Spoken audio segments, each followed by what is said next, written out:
Motherfucking mini episode. Mini episode. Motherfucking mini episode. Yep. There it is, ladies and gentlemen. Welcome to another phenomenal mini episode of My Mama Told Me.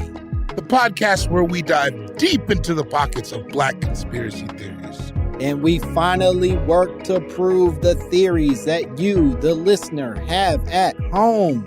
It's your time, baby. You're a superstar. You're a goddamn angel. And you know what? We want to hear what you got to say. We love you. We love you. You're special to us. We'll go down on you. Fuck it. We'll go down on you. We'll flip it over. We'll go to the back too. Why not? Why not? If we feel the way we feel about you, why wouldn't we? Smack it up, flip it, rub it down. Oh no, I'm David Bory.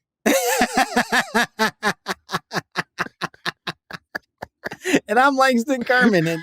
And boy, is that a greeting we need to learn to replicate, huh?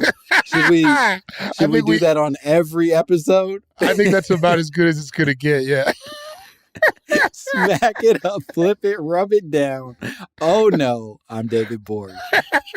What a fucking way to introduce yourself. Yeah, you don't know where I'm coming from. Not at all. I will say that we've gotten a few messages. Last time we spoke, I believe we talked about a bit of a debate you and I had about the math from driving from Denver to the middle of Wyoming, the undecided middle of Wyoming, right? And I have now gotten I think upwards of 3 emails from various listeners who all wanted to make it clear that you, David, were in fact correct about yes, your math. And I don't even drive like that. A person named Asia said, "Hey, David and Langston, love the podcast. Keep up the good work.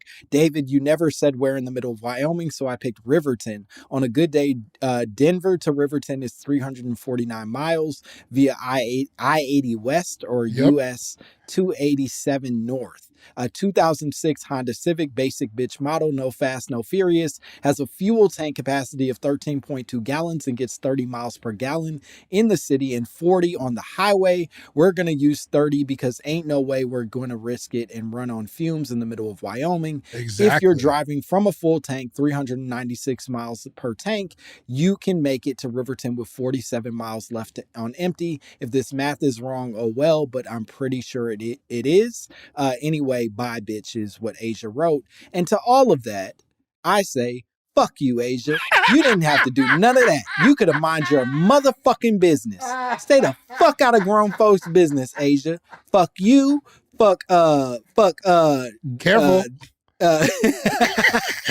Fuck Phaedra, because Phaedra had a whole bunch to say about this shit, talking about 294 miles from Denver to Jefferson City. Fuck all y'all. I don't give a shit. I think you guys are great. I appreciate you doing math, calculating in the lab, whatever you had to do because you could be wrong. I don't know, but I trust you. That's what I got to say about that. You could be wrong, but I don't know. I trust you. Yeah, it feels right. Yeah, I didn't care for you dorks involving yourselves at all, but you're the one who appreciate you listening. We're big fans. You're mad at these dorks for doing research? You're the one who does the research for this pod. Yeah, but only to my advantage, not for other people to sauce on me. You know what I mean? Oh, that's fair. They were saucing. They were saucing. She said if a train is traveling at 136 miles per hour in one direction, you know what I mean? She hit me with some fucking word problems. Yeah, there was a lot to unpack there. Man, God bless it. I got to drive to Wyoming now. Get some fireworks. Get some fireworks. That's right. You said that's the big thing for Wyoming for y'all.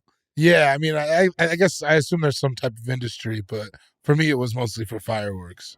I want to get into this unrelated, I guess, conspiracy theory. Oh, this is another thing that I should address before we get into the conspiracy theory. I also received a message, and this relates to our conversations around milk. We remember we were talking about the dangers of milk pretty Yeah. recently. And unrelated, a person named Brian sent me a message about my puffy nipples. Maybe you remember we had a do brief remember that. discussion about puffy nipples as well. I'll never And forget. Brian said, I too used to suffer from puffy nipples until one day I read a Darwin D's blog post that talked about how he used to be badly afflicted with acne until he quit dairy. So I did the same, and not only did my acne clear up, but my nipples calmed the fuck down. I figured it was because I no longer was no longer secondhanding some sort of nipple-based hormone, and because I was lactose intolerant. My conspiracy theory: milk can fuck you up. Love the podcast. Thanks. That's from Brian. I don't. I think that. Yeah. I think there's legitimacy to what Brian's saying. It tracks. Like, he did the research. Yeah, no, he did the experiment on himself. He gave up the milk, and them titties turned to better titties. Went flat on him. Yeah. And there's nothing wrong. If you got puffy nipples, there's no shame in it. Yeah, don't ever feel bad about your poofy nipples. Yeah, but still, you could change it. You could do something about it. And I'm going to try to do something about it now. Thank you, Brian, for your inspiration. Yeah, you should track your nipple puff progress. Yeah, I'm gonna get a real small ruler and I was saying, you take pictures every day for a month. I'm gonna make an inspirational Instagram account for the titties that I've transformed my titties into. Oh man, put like a grind, hustle, and motivate. Yeah, exactly. Yeah, I like that, but for titties going down. And then after a while, I'll start getting sponsorships for things that have nothing to do with puffy nipples. You know what I mean? It'll just be like temporary tattoos that are like asking me to promote their shit. So yeah, motor oil for less puffy nipples. All right. I want to get into our actual big email for the day. This came from a person who requested to remain anonymous. Really? They didn't want to share their name, and you'll see why pretty quickly. They sent a message. They said, Hi, Langston and David. Please don't use my name, smiley face. I love the show, and for all the silliness, you two really stimulate productive conversation about the effect of white supremacy on Black people. I don't know if that was our goal, but I'm glad that that's what you're getting out of it. I also don't think you've heard the last episode. We were aiming for chaos. We weren't really trying to fix nothing. That's fair. But that said, it means the world to us that you feel that way. They went on to say, my conspiracy theory that I've been quietly spreading for months is that Black families with lots of kids become Jehovah's Witnesses to avoid purchasing Christmas and birthday gifts. They realize they could still love Jesus and not have to buy into commercialism or Hollywood or holidays or birthdays. Please find some examples to support this idea below. Serena Williams' family, Donald Glover's family, Michael Jackson's family. I rest my case. Man, that feels pretty possible to me. Yeah. I've never known somebody who was like, it was just me and my single mom. We were Jehovah's Witnesses. Right. It's always, there was always 12 of them or something. Yeah, it's always a fuck ton of kids that are Jehovah's Witnesses. Like they're buying vans. You know what I mean? I like how you made it seem like it's a fleet of vans just to move these children from school to not holiday parties. You never grew up with you never had weird van families?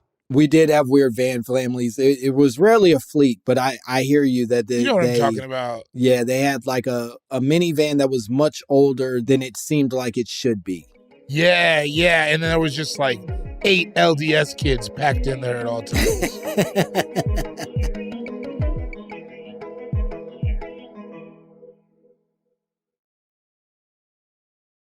My question, or at least what immediately popped in my head, because I agree with you, it does feel like it holds a little bit of weight, is my question is, do the kids come before or are they a byproduct of like Jehovah Witness practices, right? Because I think some of it is also like, and maybe this is not true, but I think they're like, you ain't gotta, come on, man, you ain't gotta wear no condoms. They're fucking raw. I think that's the main reason people become crazy religious is to fuck raw. Is anti-condom shit. Yeah. God says I don't have to wear one, baby. Yeah. Like, I think that's right. I mean, it's all about fucking. It's the same reason, like, Mormons, they're polygamous because they like fucking a lot. Like, that's the whole, that's the thing, right? So, like, yeah, I cannot imagine Jehovah's Witnesses wear condoms or use any kind of birth control other than gravity. Right. And so with that, I guess the question is, are you becoming Jehovah Witness afterwards, or are you actually like already that, and then all these kids become a part of it because y'all are just raw dogging each other? I bet it's later. I would bet that it's like, damn, 5? All right, we got to do something. Yeah, and it's like, fuck, who would make sure that we don't have to buy these kids gifts? Sweet Jehovah Jireh. Yeah. Because that's the only thing I even know about Jehovah's Witnesses. Like, what else is different about them? Like, are they just Christians? They believe that heaven has like a capacity, that like it's a limited number of people that can get into heaven. And that's why they go door to door spreading the word, is because number one, they're trying to recruit new members. But number two, that is part of like their mission to earn their spot into heaven, is by getting more people to believe in God. Okay. But if there's a capacity, couldn't they be like maxing out? What if like you bring 10 people in and then now there's no space for you? That's always been my issue with it, is like, I think the number is like 180 something thousand. That's not a lot. And so it feels like you already, the door's already shut. You know what I mean? Like they're already being like, hey, no more, if you ain't got no girls with you, you can't come in at the door. You know what I'm saying? But that's why they got all those kids and wives. I brought 10 chicks. Right. I'm not showing up alone. No. We buying bottles. Peach Ciroc for me and all my family. Right. You're saying right now we're at normal capacity, but if you're willing to drop the bread, you can still get in the club. Right. No, I mean, because, yeah, I feel like it's definitely something that happens afterwards, though. It's definitely like you have a few kids, money's getting tight. They got birthdays every year. And like, let's say you have 6 kids evenly spaced out. That's a birthday every other month.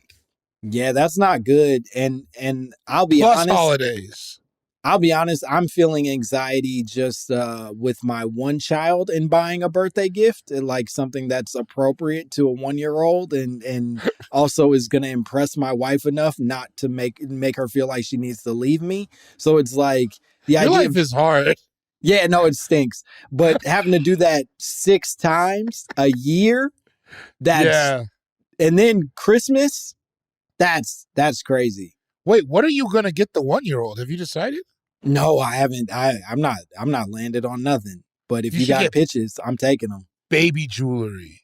That's the problem. My wife already got her like some bracelets and shit. So I'm coming in, That was oh, you should buy some shit that you can't nail down. Like name a star after some dumb shit.